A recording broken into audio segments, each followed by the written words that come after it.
Em nome do Pai, do Filho e do Espírito Santo. Amém. Meus queridos irmãos e irmãs, nós que somos do rito romano, celebramos uma grande festa, a festa do diácono romano São Lourenço. O que é que a vida de São Lourenço pode nos inspirar? Bom, em primeiro lugar, vamos conhecê-la. São Lourenço não nasceu em Roma. São Lourenço era espanhol e, juntamente com aquele que seria o Papa Sisto II, ele estudava teologia na Espanha. Os dois seguiram um caminho de peregrinação como mestre e discípulo. Os dois foram para Roma. E aconteceu que Sisto II foi eleito Papa. Sendo eleito Papa, ele nomeou Lourenço o mais importante diácono de Roma, o chamado arcidiácono. Pois bem, Lourenço, como diácono, devia estar sempre próximo do Papa e ajudá-lo naquilo que era a função própria dos diáconos. Se vocês forem ver lá nos Atos dos Apóstolos, vocês irão ver que os apóstolos haviam escolhido diáconos que cuidassem dos pobres e das viúvas, que assistissem às mesas, para que os apóstolos estivessem mais livres. E assim era com o Papa. O Papa, ele dedicava aos diáconos, não é, todo essa realidade do apostolado social, nós diríamos hoje, para com os pobres e viúvas. Acontece que estourou uma grande perseguição contra os cristãos por volta do ano de 250. O Papa foi então pego enquanto celebrava nas catacumbas e foi martirizado no dia 6 de agosto. E ali vem a história que é narrada de forma belíssima, né, por Santo Ambrósio. Santo Ambrósio diz que quando Lourenço viu que o Papa ia ser martirizado, São Lourenço começou a chorar. Mas não começou a chorar porque o Papa iria morrer, mas porque ele não iria morrer junto. Ou seja, São Lourenço chora e diz: Pai, aonde vais sem teu filho? Tu nunca ofereceste o sacrifício sem o teu diácono. Que belíssimo ver aqui esse diálogo que, de alguma forma, ilumina a verdade do ministério ordenado dentro da igreja.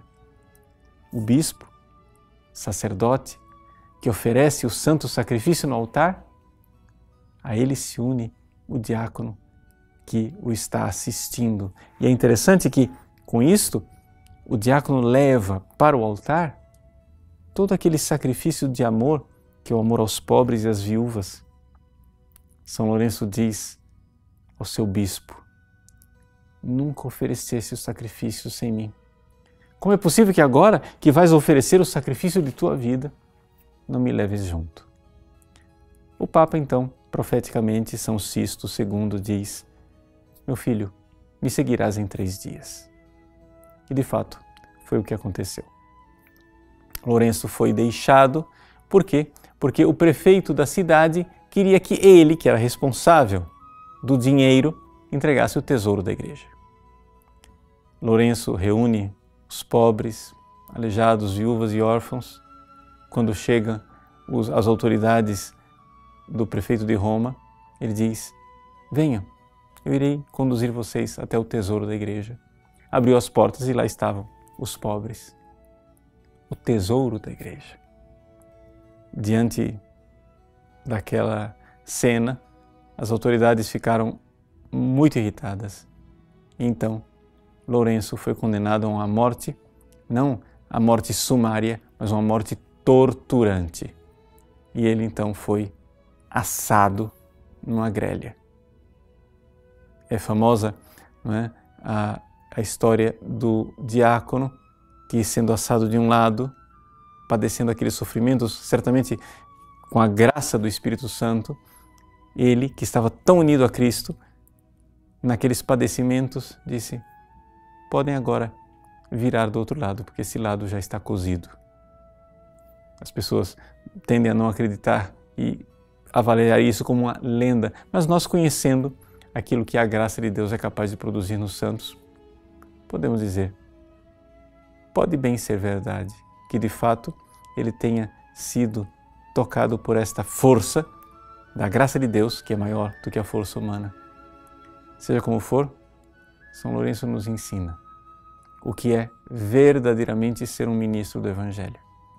Aquele que sobe ao altar para se oferecer em sacrifício. Que Ele reze a Deus por nós e que o Senhor nos dê santos ministros que subam ao altar se oferecendo em sacrifício. Em nome do Pai, e do Filho, e do Espírito Santo. Amém.